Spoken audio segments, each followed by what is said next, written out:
What up, guys? First of all, I want to thank my sponsor, Traeger Grills. Everything you need grill-wise, cooking-wise, you can get done on a Traeger grill. So go to the website, TraegerGrills.com, and grab yourself an amazing wood pellet smoker. Also, the Maui Mastermind Self-Mastery Retreat is back. So head over to the website, ElliottMarshall.com, and we are taking pre-registrations right now. You are not committing or anything like that, saying that you're going, just that you're interested. The trip will be December 18th through the 22nd of this year, so plenty of time to get it in order. If you're interested in going, ElliottMarshall.com. The link is right there. You'll see it. Enter your name and email, and you'll be pre-registered for more information on the event.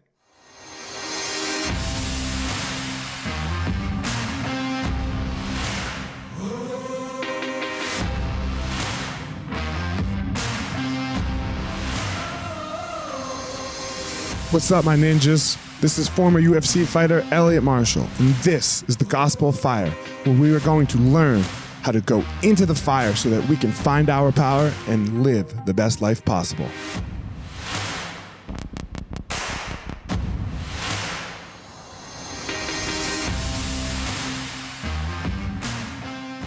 What's up, guys? This episode of the podcast is with Tyson Chartier. Tyson Chartier is the head coach of the New England Cartel. He keeps his team very small. We talked about his how he came up in martial arts, how he got into all of this, and how it was very interesting. It all kind of fell in his lap. Not fell in his lap, but like one thing led to another, and here he was. It was very interesting to hear how a small team is run and their struggles and difficulties and the benefits of that as well. So I really enjoyed the conversation. So without further ado, here we go. Tyson Chartier. What up, Tyson? How are you, man?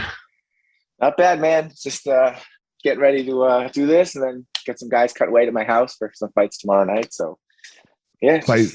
Nice. Fights, local fights, you're saying?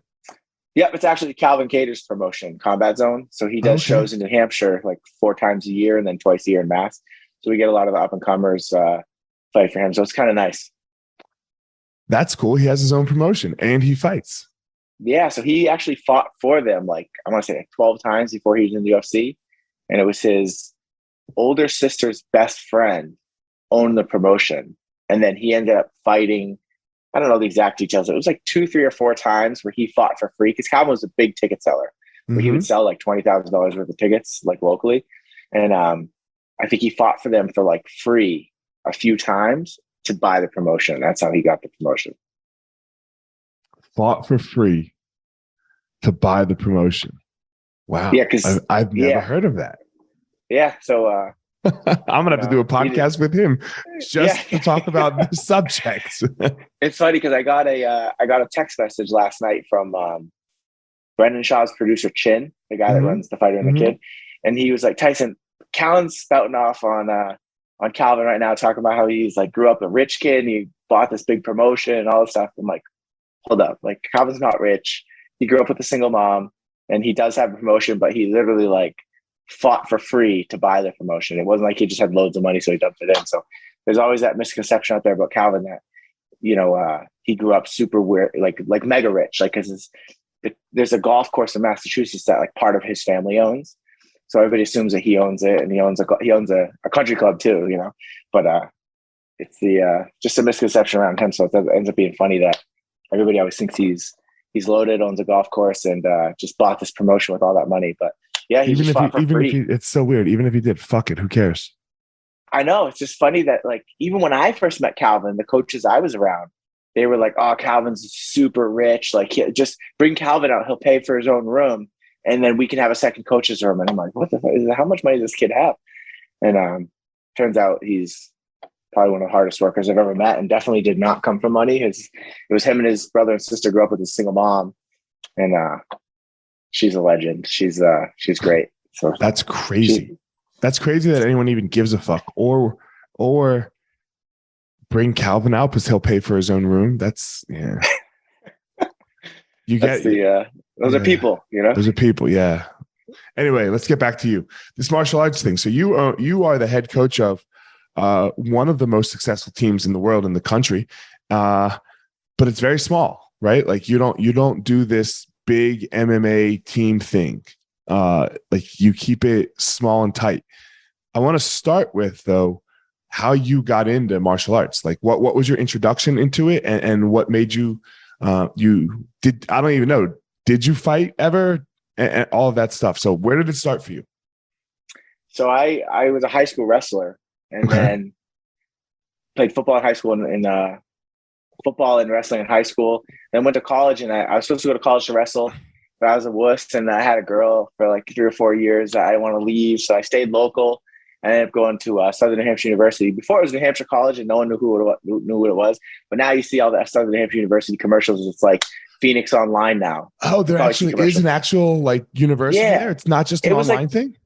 Yeah, it was like 1,500 students that lived on campus. It was a small little school, so Division II. So I went there and I walked on the lacrosse team just to do something. And that's why I ended up, starting. And I was captain my senior year. I had a success in lacrosse. You just work hard. But then after lacrosse, went to grad school, was a graduate assistant coach lacrosse, got out of there. And it was like a year I was like playing pickup basketball and lifting. And I was just so bored. And then my girlfriend at the time's mom, not the same girl that made me stay in New Hampshire, but another girl, she was saw someone saying how they were sore from doing jiu-jitsu. And I had just watched a couple of UFC fights at that point. So I'll go check it out. I'll go see what the jiu-jitsu thing is about. That I'm a wrestler, and I went and I took like 2 classes. And like on the second class, I felt like my neck got tweaked or something. I was like, oh man, my neck hurts. But I was going to Vegas that next weekend for the 4th of July with my girlfriend at the time. And on the way back from Vegas, I see in front of me, it was someone holding an Ultimate Fighter bag. So I tapped the guy on the shoulder, and this is how bad of a fan I was. I tapped him on the shoulder. And it was Hold on, Dana what White. year is this? This has got to be 2007. Okay. So it might have been like right when you were on the Ultimate Fighter, but I think it was like the comeback season. It might have been that, because I know they were filming. I remember just thinking it was when Tim Sylvia fought Andrei Arlovsky the second time. I think it was very boring. Right before me. Yeah, it was right before me. So go ahead anyway. So you tap somebody on the shoulder. The guy. I turn around, it's Dana White, but I'm so new to the UFC that I don't even know Dana's name. I just know who he is. I'm like, oh, it's you. I was like, oh man, I love everything you're doing with the UFC. Like I recently started watching. And he's like, oh, cool, thanks. And he was flying to Maine for a funeral or something. And so I get down, I sit on the plane. My girlfriend's like, don't be such a fanboy. Just like calm down. Like that was embarrassing. I'm like, shut up, And so I sit down. I sit next to the window. Back in the day when Dana flew commercial airlines. Right. And not only this, I go sit down in my regular coach seat, and then all of a sudden he comes and he pops down next to my girl, and he's like, I guess I'm sitting with you guys. And I'm like, holy shit, this guy's flying in coach. And he explained to us that like Donna Marcoloni was his assistant at that point, and he's like, I had a funeral. It's me and my buddy had to fly home last minute, like for a funeral. So I just took what flight I could get. So he was sitting next. So I talked that guy's ear off for 5 hours on a plane about how I did jiu-jitsu, and I'd done 2 classes. And he's like, listen, like you should come to a fight. He's like, next week, I think next week was when Arlovsky was fighting Sylvia. He's like, here's Donna's number. Call her when you get off the plane. Tell her that, I'll make sure she gives you tickets. So got to call her. She gives me 2 tickets for next week. I fly back out with the buddy the next weekend and go to my first UFC fight. And that's an amazing story. Yeah. And then I saw Dana probably 4 or 5 years later, 4 years later in Vegas at like the Red Rock. I was going to a movie and he was there. And we got a picture. Me and my buddy got a picture. And I was like, oh, I met you a few years ago on a plane. He obviously doesn't remember, but and then it was such a big impact on my life, but to him, it was just a dude he sat next to on an airplane. Like that's how it works when you're.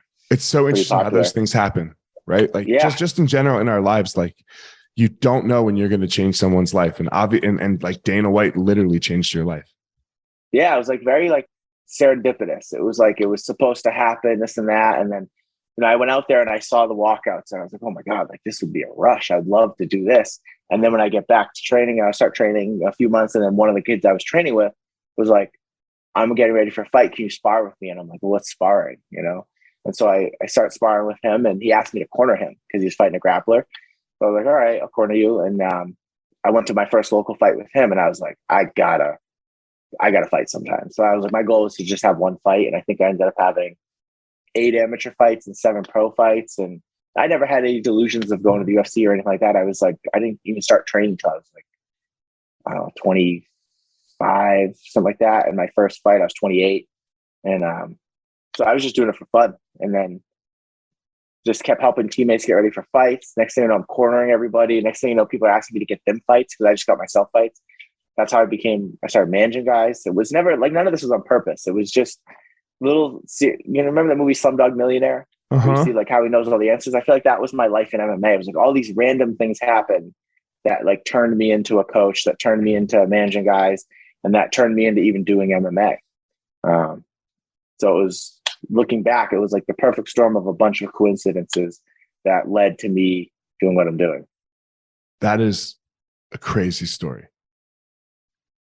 Like, yeah, I feel like, I wonder what would have happened if you didn't, like 2 minutes later and Dana was already on the plane and maybe sat some, like, God, what a crazy fucking story.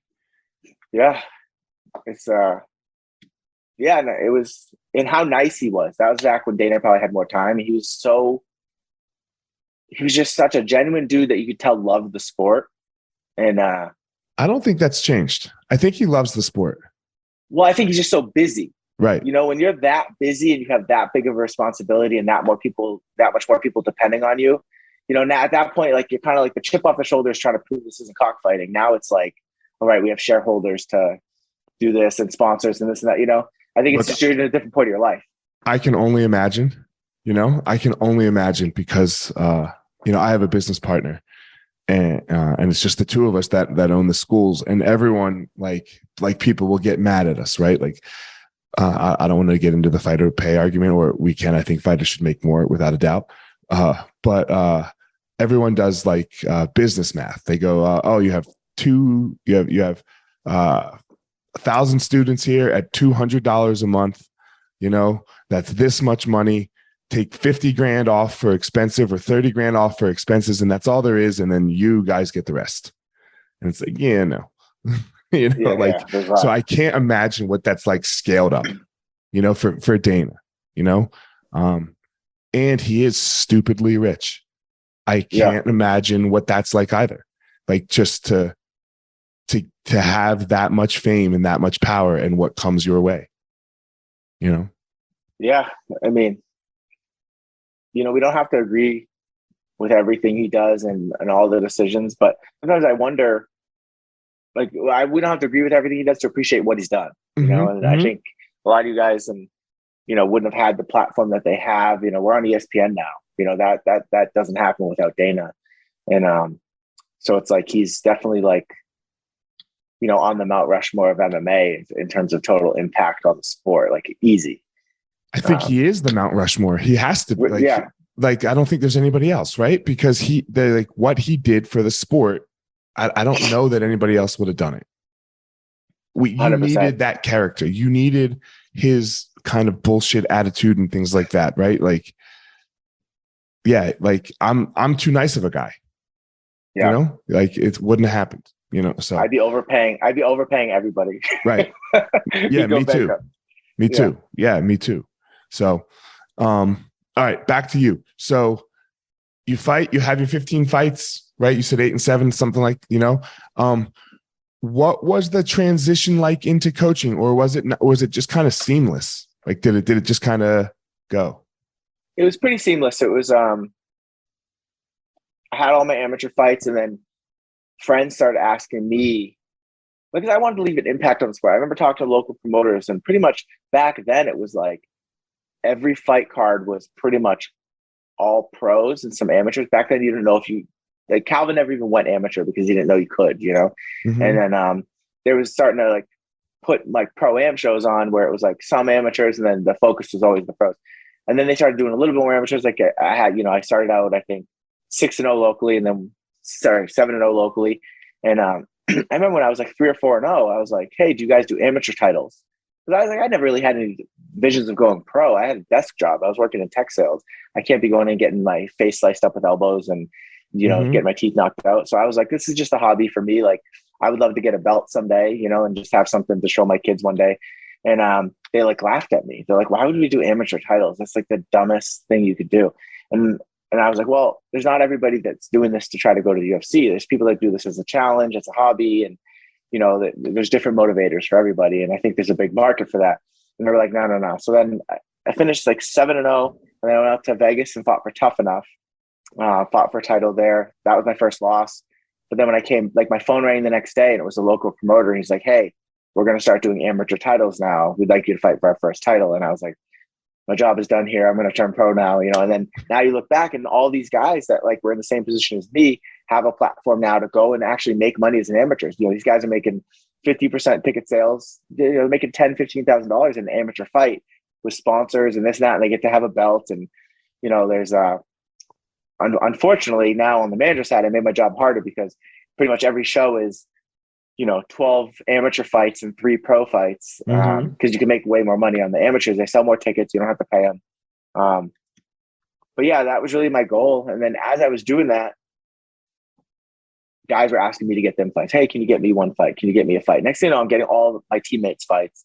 And then, I was probably one of the better grapplers on the team. I think I was a purple belt and no one else was even ranked in jiu-jitsu at the time. And I was already 3 or 4-0 in MMA. Who did you train jiu-jitsu with?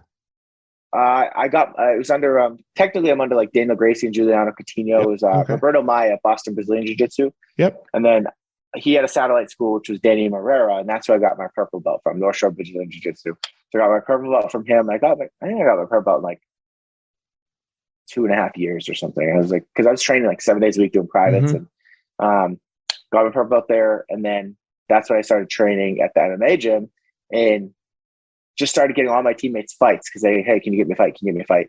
And then they all had me corner them. So I was like the second or third corner.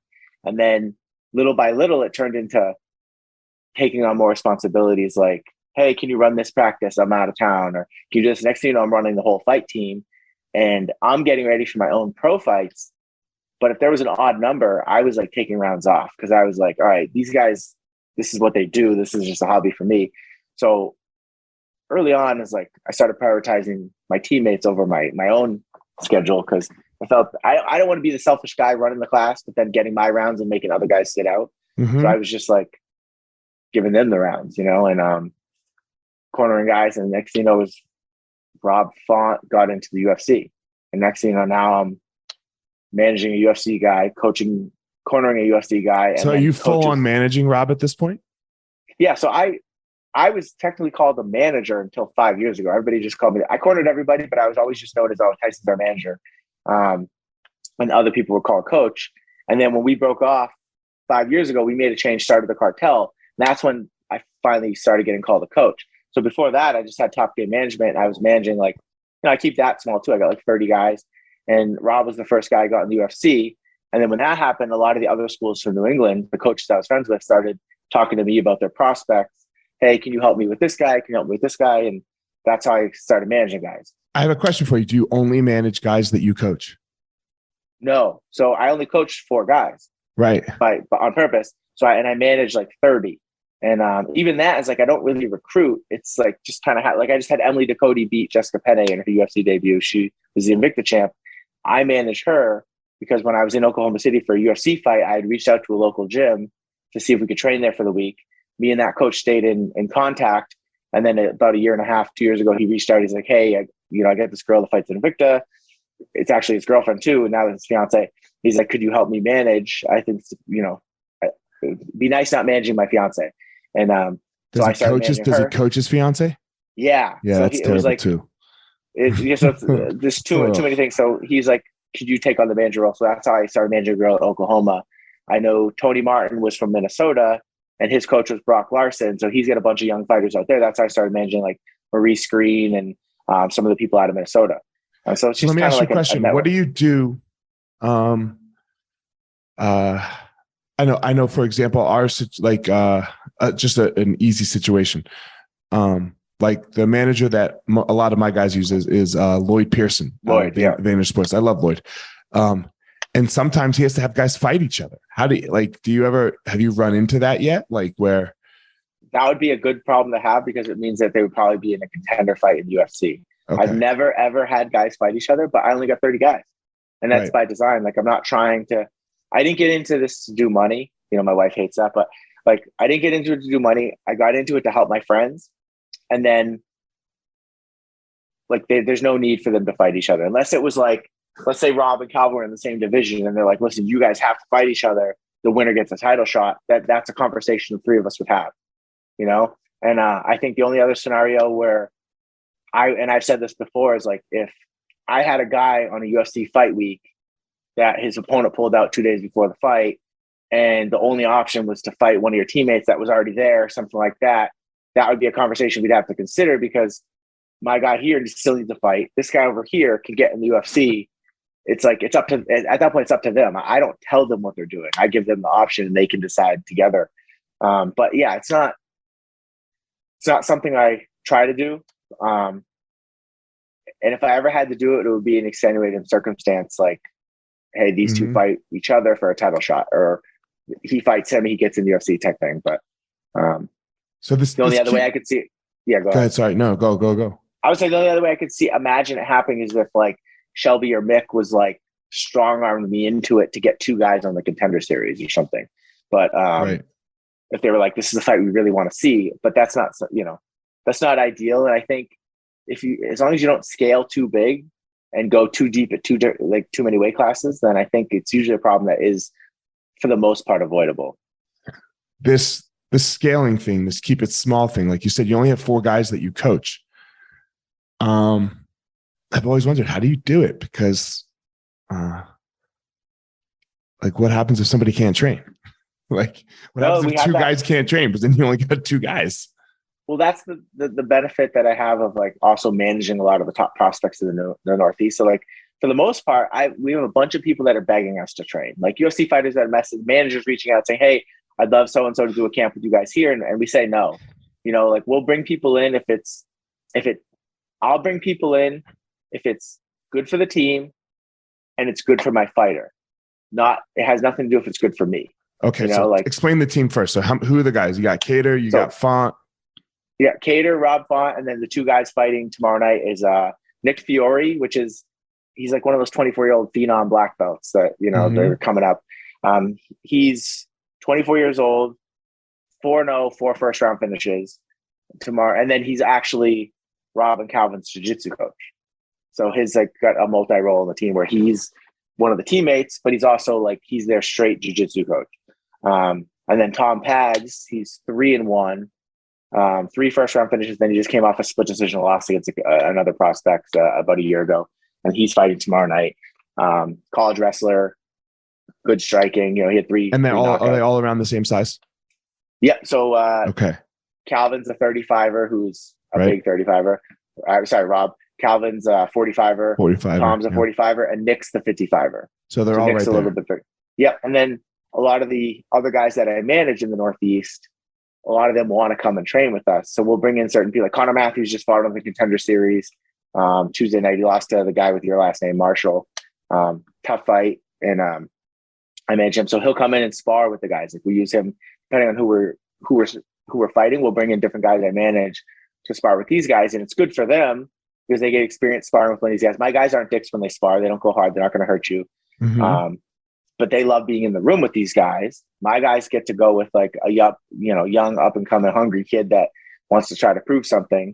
So it's mutually beneficial. And then my guy gets that experience of saying like, okay, I've done rounds with a top UFC guy, and it builds their confidence. And then, yeah, so that's generally how we do it. And then we'll also go on the road. Like, you know, we'll go out to Vegas for a week and then invite some people and just, you know, train out there for a week, meet up with Eric, do stuff like that. But yeah, no, there's definitely challenges to only having a small group like that. But it's more of the boxing approaches. Everything's built around that fighter in their camp.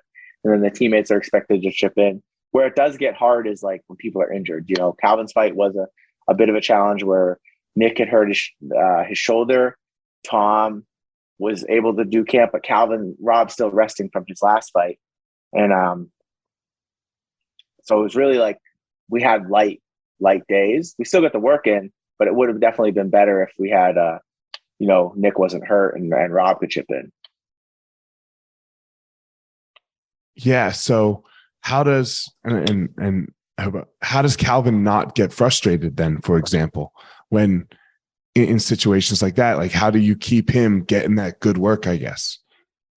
We're still getting good work. It's more about balancing the work with the other guys who are also in camp behind him. Because Okay. Calvin's going to be the focus if he's got a fight coming up in 3 weeks against someone like Josh Emmett. He's going to get the work, but what the downfall can be is if like you're asking the younger guys to chip in a little bit more towards Calvin's camp and less on their own camp. And that's where it can get a little dicey. So you got to try to be creative there. But obviously that's growing pains too, is where there's no science to exactly how to run a small fight team with everybody's got individual goals, but then there's also team goals. And you're definitely balancing personalities the whole time. But I think a big caveat to that is we're very selective with who we let on the team. Tom and Nick, they had to earn the right to be training with these guys every day and earn the right to you have to show us that you're going to work hard. You have to show us that you're going to put in selfless work. You have to show us that even when you don't have a fight, you're around, and that right after your fight's over, you're coming back in to help the next guy. And, there's definitely a good vetting process. And if you don't fit into the work ethic or the personalities or any of that, then you're kind of just going to get pushed out anyway, because you're not going to get welcomed like some other people would. Where do you train? Do you have your own gym? So we have, we have like a little studio in, I think a guy outside my house trying to knock on the door. He's like the landscaper or something. But we have a small studio in Lawrence, Mass that Rob owns. So right when the pandemic happened, Rob got a little studio, and we've just been training there. But the goal is we've been trying to buy a building probably for 2 years now. And it's just the real estate sucks here. It's tough. You don't want to overbuy something. And then we even trying to lease something and just trying to find the right place. It's just been a nightmare. But you're about to get a good deal. The market's about to crash. That's what I'm saying. Yeah. You're about to find a place. Market's going to change. So, and I've been telling the guys that we just got to be patient. We've got to be patient. Like we just got to chill. And we've been patient. We have people that are, trying to help us out too. And just, hey, listen, I'll buy the building. You guys do this. And, so we got opportunities out there, but we're just really being patient. We're not trying to be, make a dumb business decision. And, so we have that. And then we have Hard Knocks Muay Thai, which is Jake Manini. He's our Muay Thai coach. So he's got a gym in Boston that we'll go to get Muay Thai stuff in and then train with those guys. Well, sometimes we'll go spar there. And then we have the boxing gym in Haverhill. Sean Farley, our boxing coach. We have that gym that we have keys to. We can go to that whenever we want. And then we have the gym up in Maine where we go to wrestle, and we can go there whenever we want. So we got plenty of gyms that we can use. And that so we have you as the head coach, hold on, I got to stop you. So you as the head coach, you don't handle all of the, they have their Muay Thai coaches and all of that. How do you manage this? Do they all have the same Muay Thai coach? Yeah. So everybody trains with Jake Manini. He's the Muay Thai coach. He's the head coach at Hard Knocks Muay Thai in Boston. So right. He works with Joe Lozon now too. He works with pretty much all the Northeast UFC fighters. So he comes up to us 2 days a week, and then we go to him 1 day a week, and everybody trains. We cycle through. The wrestling coach is from Maine. In camp, we go up there 1 day a week. He comes down 1 day a week, and then the boxing coach is right in the town that they all live in. He's like 5 minutes from all them, and they'll train with him 2 or 3 nights a week. And then I'm usually at all the sparring sessions, and then I'm at all the mitt sessions that Jake does with them for Muay Thai. And then I'm at most of the boxing sessions because I do those really late and I'm with the kids. But and then I'm at all the wrestling practices too. So then we'll have the classes that they do with just me, which is more around the putting it all together, the drilling classes, and whether it be live jiu-jitsu, stuff like that. How the fuck is this worth it for you? It's because it's what I love. It's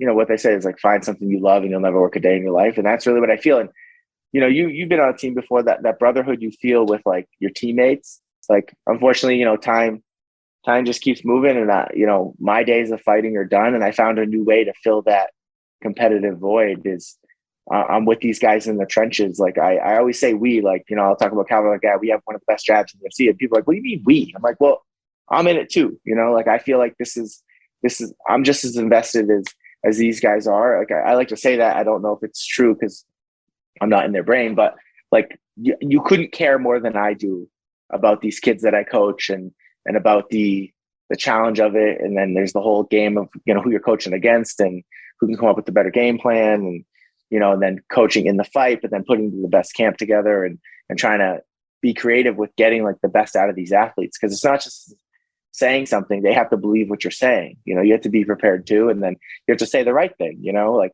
I'm sure like what you guys said in the corner after that round the other night with Drew, like had an impact. He came out and he fought smarter that next round, but you guys don't just say that based off your experience. You say it off of the full camp you put in with them, the history you have with them, and then the video you watched on the other opponent. And then obviously the nuances of how the fight's going, the flow of the fight, and how your guy feels that night. And there's just so much that goes into it to yell the right thing at that moment. And it's like, do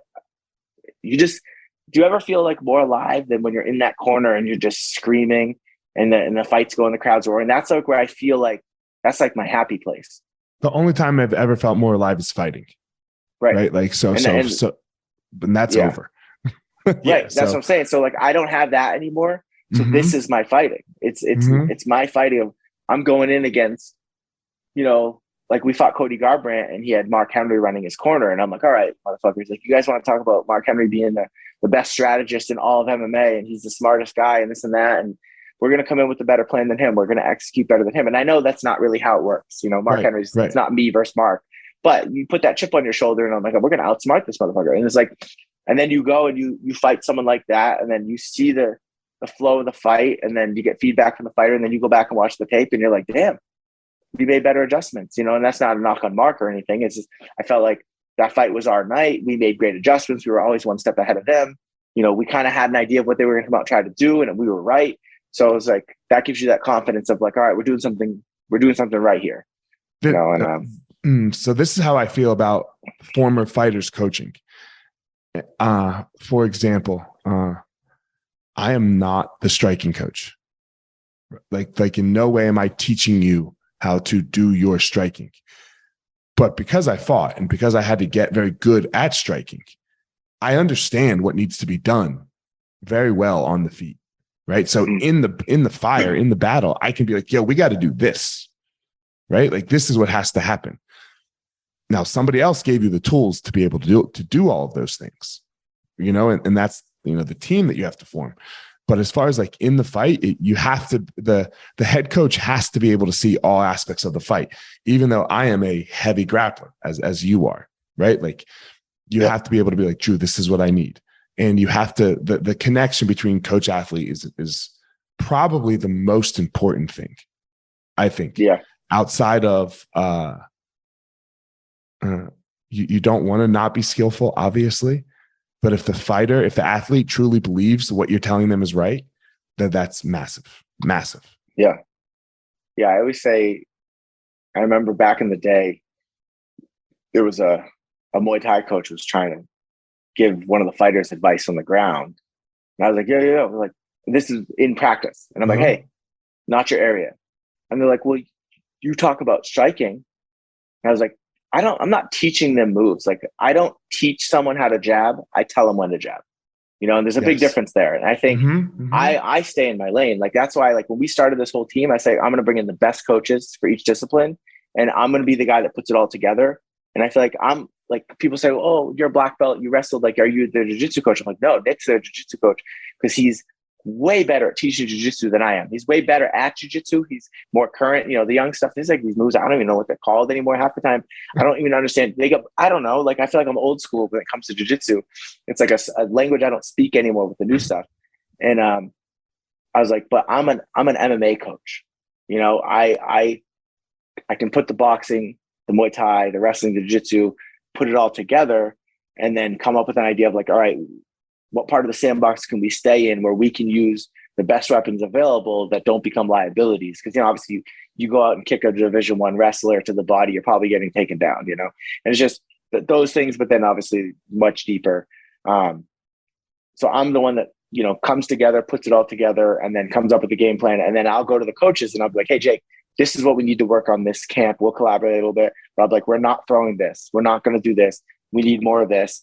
And then I'll go to the sessions watch it. And I'm like, yeah, I don't like that for this. And we'll talk about it. And then, he's got no ego with that. And I don't have an ego. So there's collaboration there of like, hey, I'm thinking this could work. And I'm like, I don't think that works. Like, and I'll give you a perfect example is when I introduced Calvin to Jake, it was in UFC Sacramento when Aspen Lab was fighting Jermaine Demariname or whatever.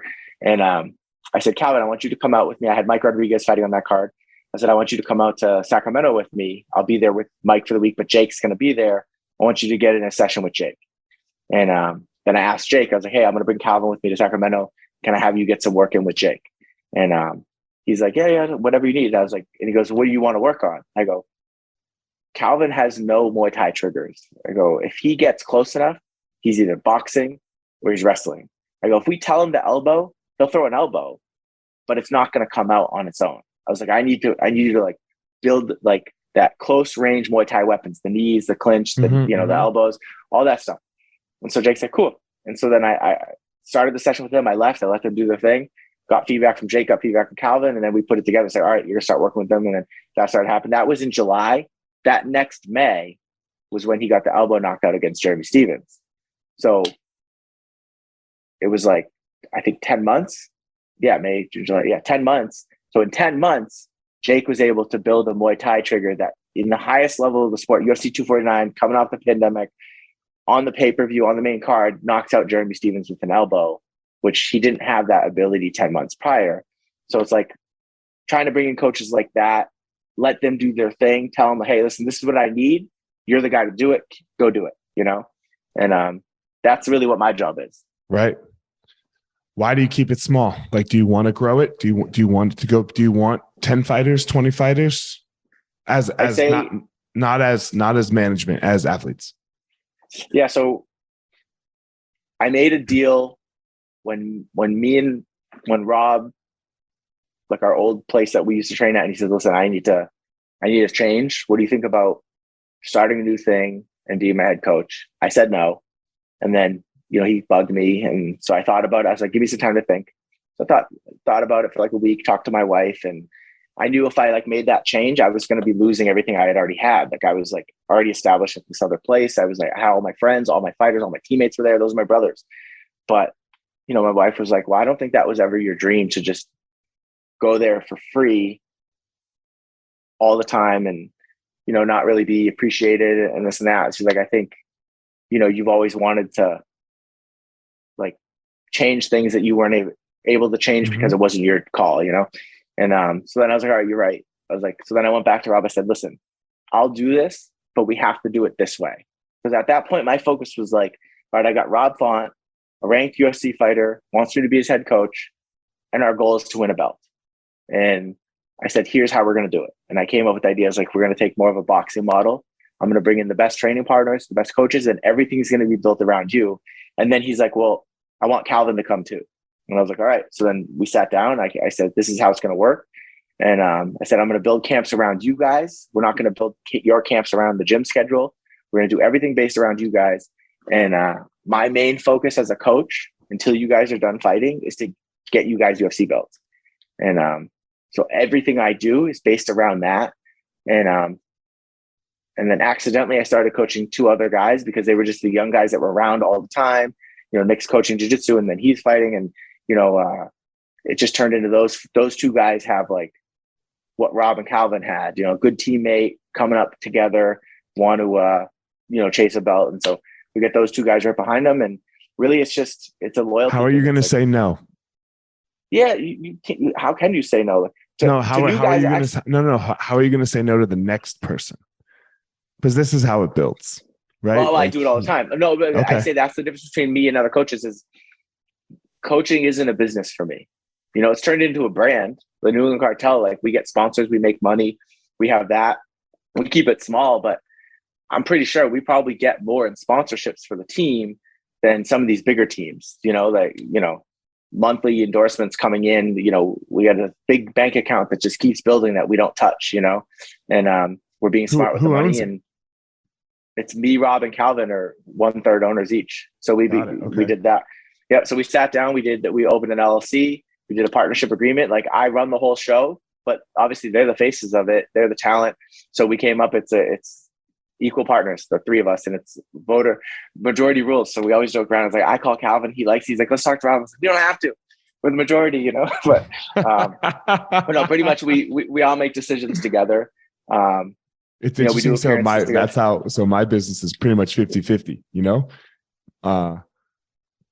We have some other small ownerships, but nobody can outvote us. But the way we do decisions is me and my business partner, Amal Easton, right? Yeah. We talk, and if we disagree, then we go to the CEO, who's Mike, you know, and he's always the tiebreaker. So yeah, it's very like you need a tiebreaker. So so we set it up that way because, you know, it's that, you know, it was really us three that broke off, and so we finally formalized it, and that's the way we thought it would make the most sense to run. And but saying no, I do say no all the time. You know, I have other managers reach out to me, hey, I'd love this person to come and do a camp, and other fighters reach out, hey, can we come train? And the answer is generally no. Like, unless it's like, you know, let's say we fight Arnold Allen for Calvin next, right? A 5'7" southpaw. Like, if there's another high level 5'7" southpaw somewhere out there that's begging to train with us, like, he might get the yes that camp, you know. And then but just that camp.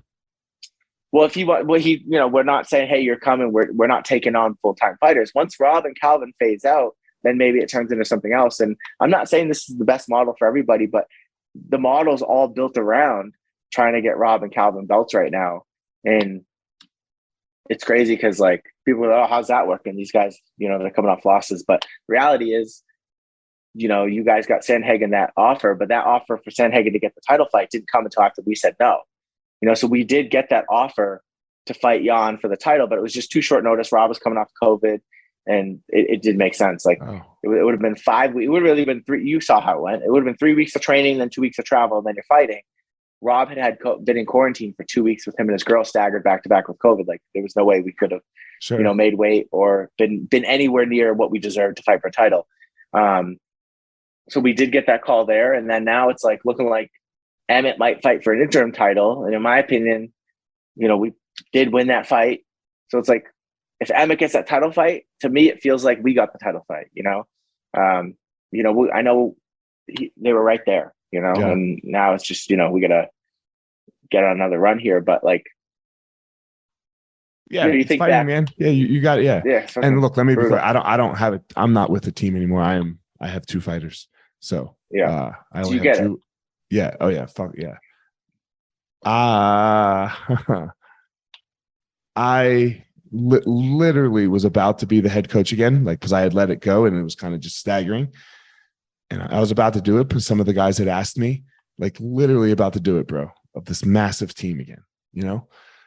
And I was talking to my therapist, and she goes, Elliot, can you get around your ego? Like, it would be cool to be like, you know, like, man, if you guys go on another little run, and man, you're the best team in the world again, maybe, or top 3, top whatever it is, that's ego, right? And that martial, this fighting thing it's always how you boosted yourself, right? It always saved you in a way. So if you can get around those 2 things, then I think you should do it. But if you can't, I think we have some issues to talk about. And I sat there for 3 minutes, didn't say a word. I was like, I can't get around it. And I was like, okay, I'm going to go in Friday and I'm going to kick all the fighters out. So I don't want to do this anymore. I'm totally fucking out. Literally, I was about to do it, and an hour later, and then 2 days later, I kicked the whole team out.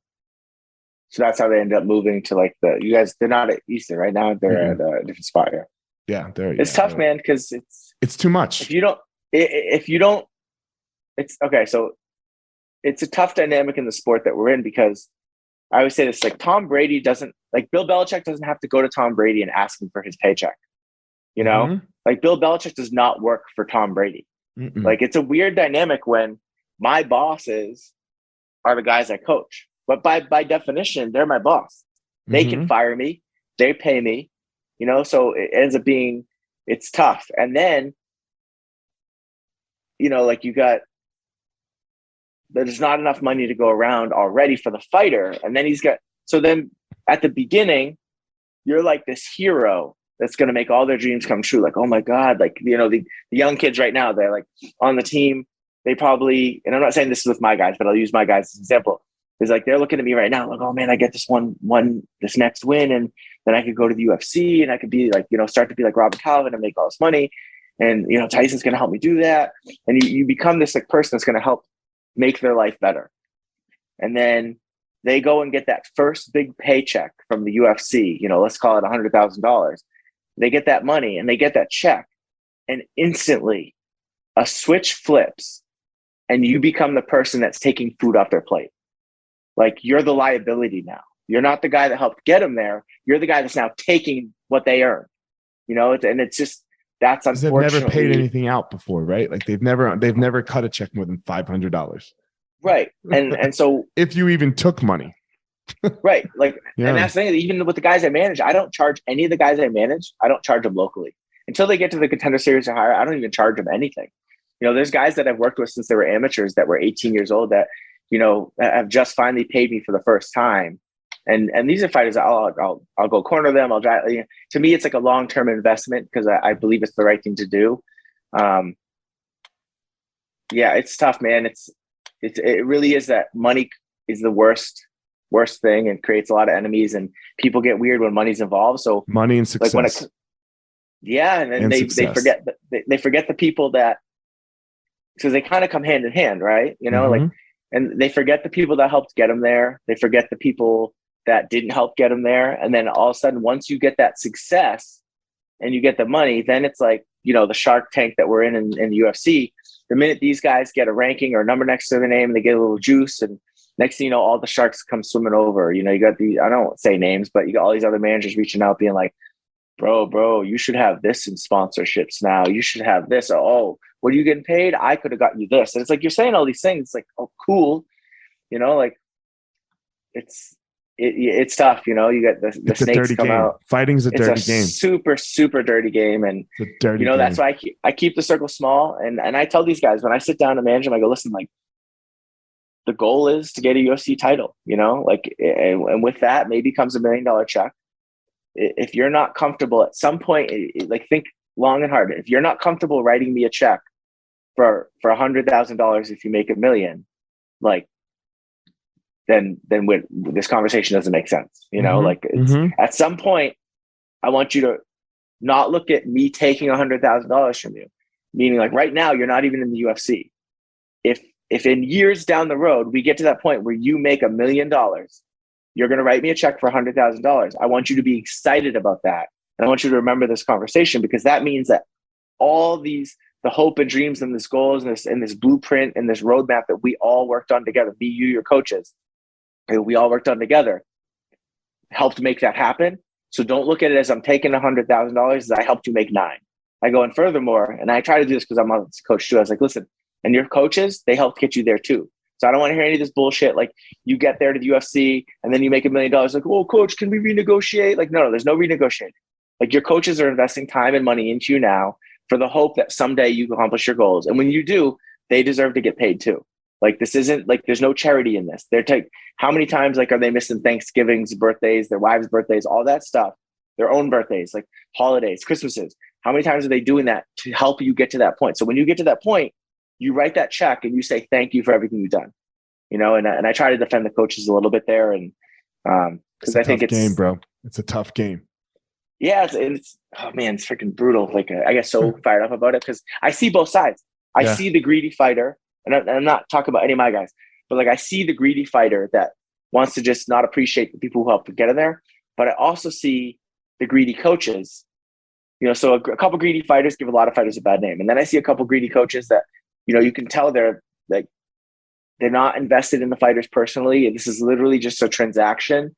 This is their job. They go to work, but they don't love it. They're just doing it to get the money, and I won't say the name, but there was a guy that just recently won a UFC fight, looked great. He's paying his head coach 10%, as well as paying gym dues. And his head coach, who's his striking coach, held mitts for him 3 times the whole camp.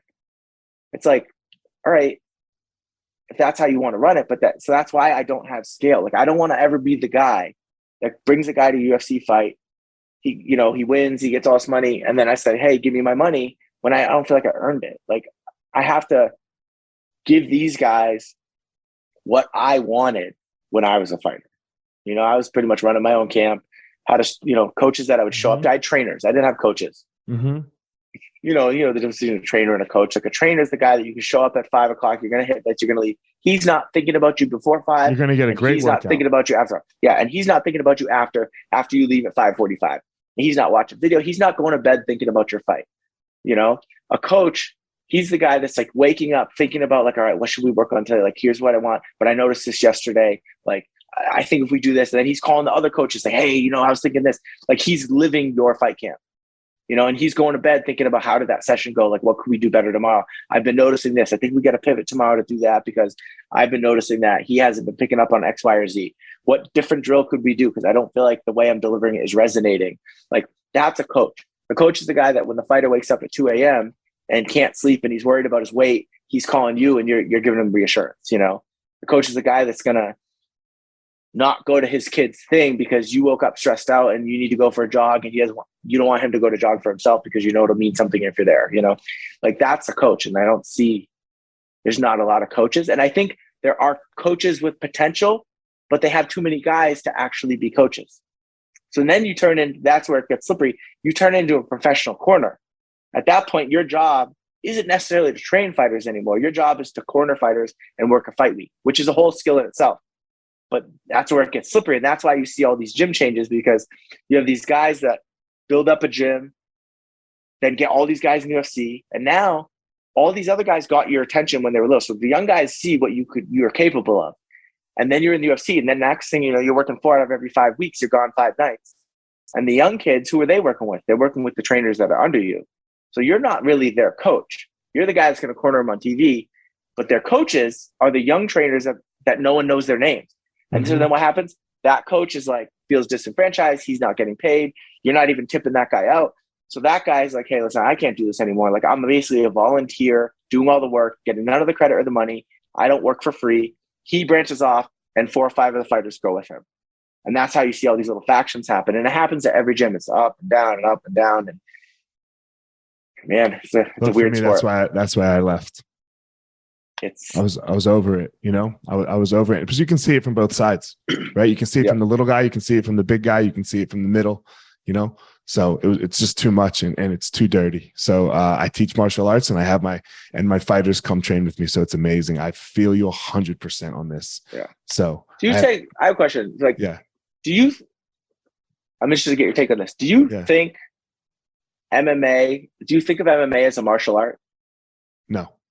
I don't either. It's a business. It's a sport and a business. A sport and a business, yeah. Okay, because what I've noticed is I've noticed that fans do it, but also coaches do it. It's like when you do something disrespectful as maybe an athlete. Oh, this is martial arts. That's not the martial arts way. No, it's not. It's like, all right, well, it's not. This isn't martial arts, But I see the coaches do it too.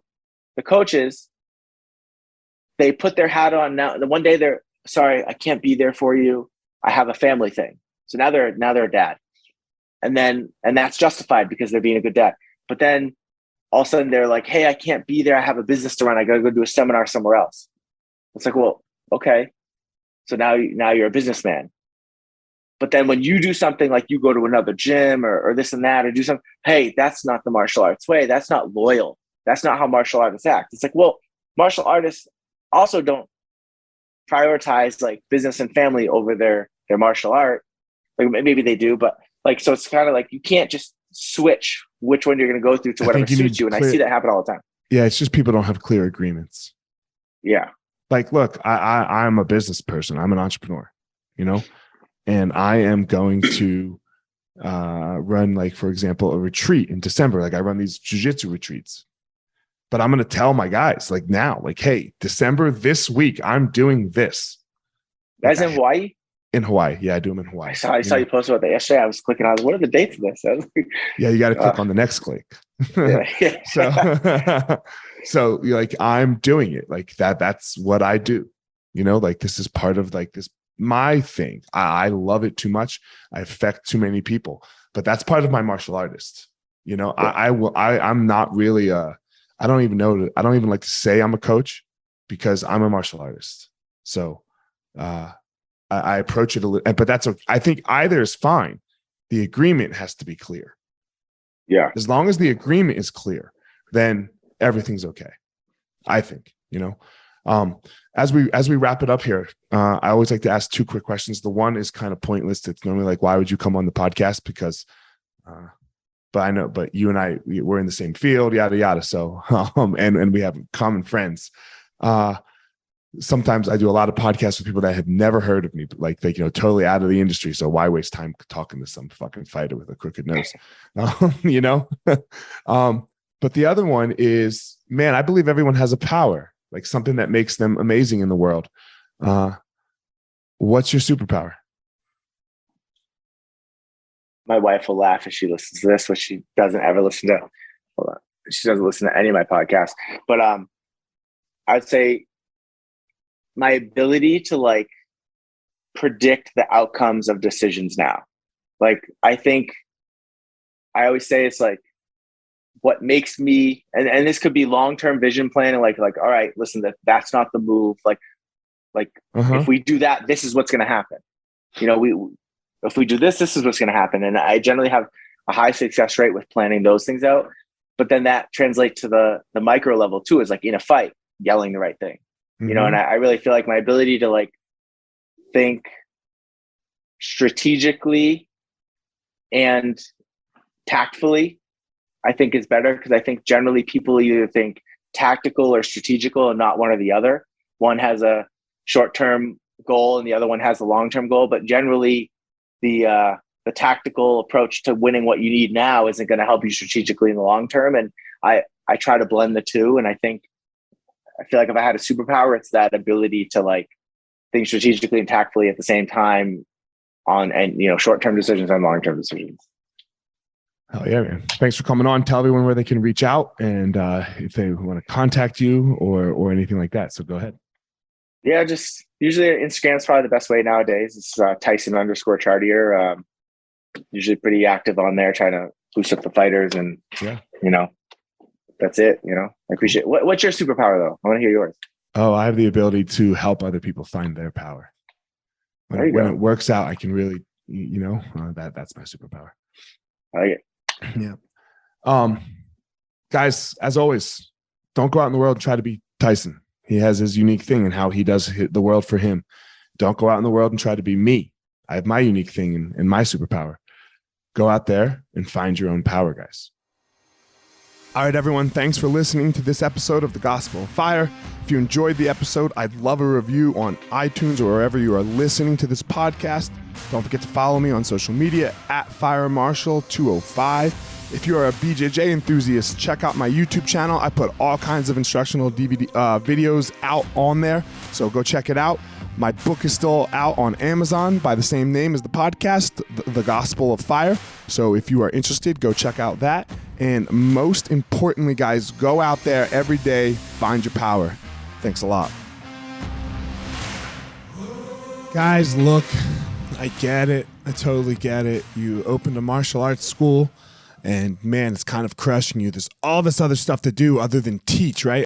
You love teaching. You love jiu-jitsu. You love Muay Thai. You love karate, whatever it is you're teaching. And man, but there's all this other stuff. There's the front desk. There's taxes. There's curriculum. There's cleaning. There's problems, staffing, covering. Whew, man, it's so much. It's so much. Well, let me tell you, we have started what's called Easton Online, and Easton Online is here to solve all of these problems for you. Easton Online is a digital academy for martial arts school owners and managers. We'll help you establish or enhance your business with best practices. Most importantly, we're going to help you get back to what it is that you love most, teaching and doing martial arts. Okay, so for more information, guys, go to easton.online. Again, that's easton.online.